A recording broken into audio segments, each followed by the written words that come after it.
about you guys, but I'm so glad we sang that song because I'm kind of nervous right now.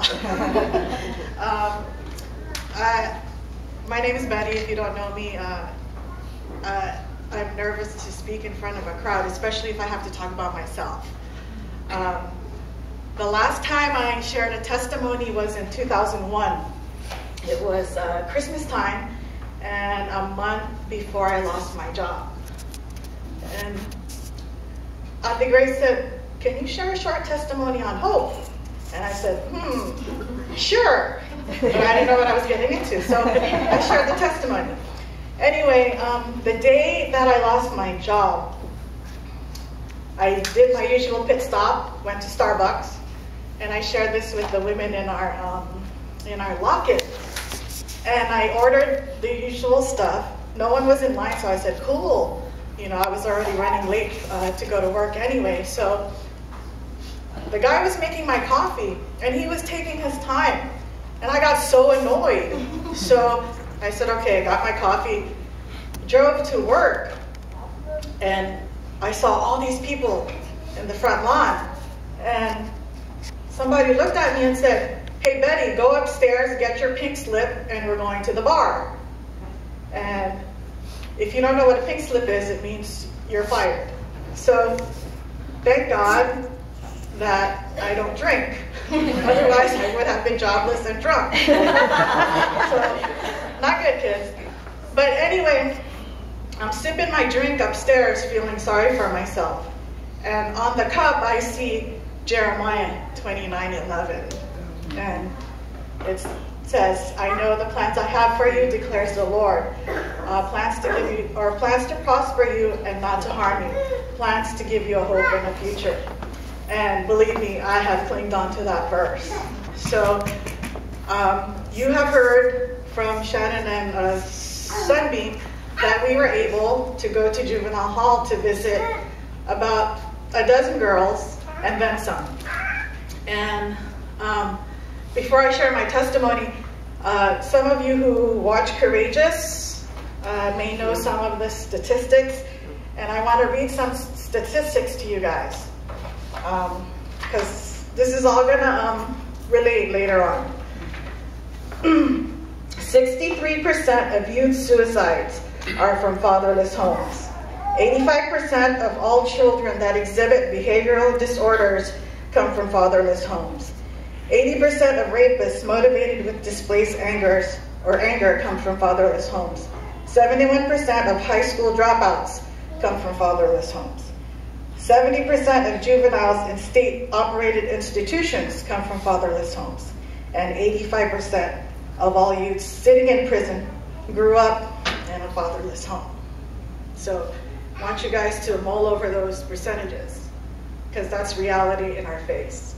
And while I was in juvenile hall, I'm looking at these girls, and I start, when you do these ministries, okay, you want to go out there, share the gospel, that's good.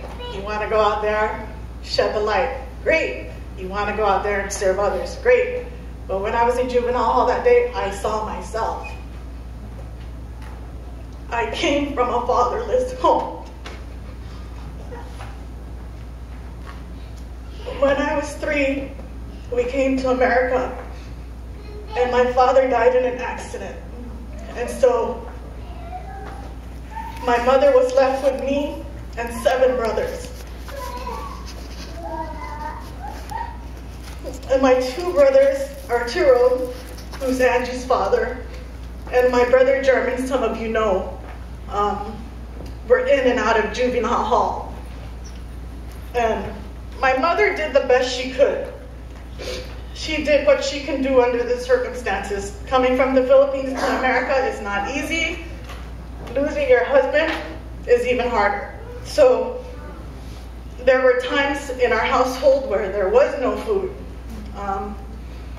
But somehow, when I look back on it, I saw God's grace and I saw God's hope. Even today, my brother Arturo struggles, and the hope that I talk about, I saw it in German. He you all know that he spent 30 years in prison for second-degree murder. And during that time, his stay in prison, somebody ministered to him.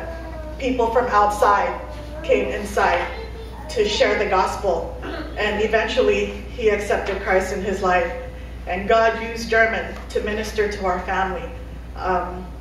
He was using German to minister to me over the phone.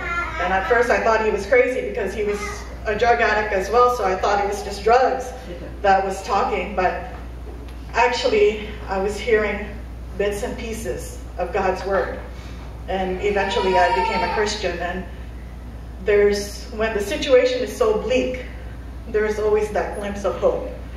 And and I thank God for his grace in my life during that time. I'm sorry, I didn't even know what to tell you guys because there's so much.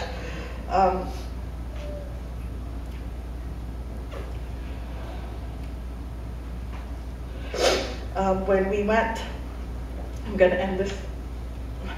When we went to juvenile hall, I was so excited because I wanted to do the same thing for the girls.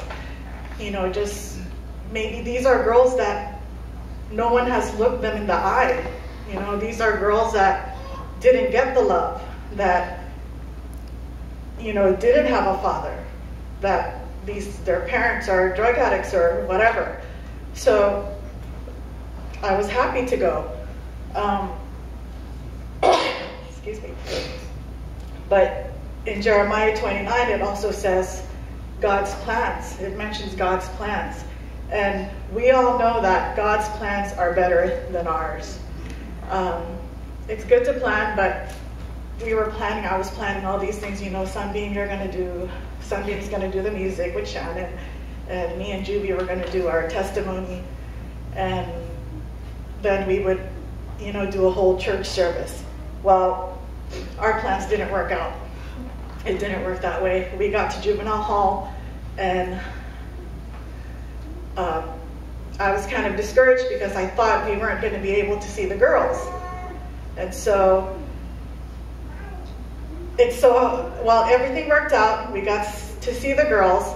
Like Sunbeam said, we sang the song Mighty to Save. And when I was looking at the girls, they weren't singing or anything. Some of them were. A girl was clapping her hands. And so I kind of got a little bit discouraged. I didn't tell anyone. But then after a while, I guess we prayed with some of the girls after we sang because we were short on time. But before that, Bana actually did a testimony and Kent did a testimony. So that wasn't in our plans. This was all God planned. And after the testimonies, one of the girls said, "Hey, can we sing Mighty to Save again?" And that's when I had the big smile on my face because God showed me, hey, something's happening.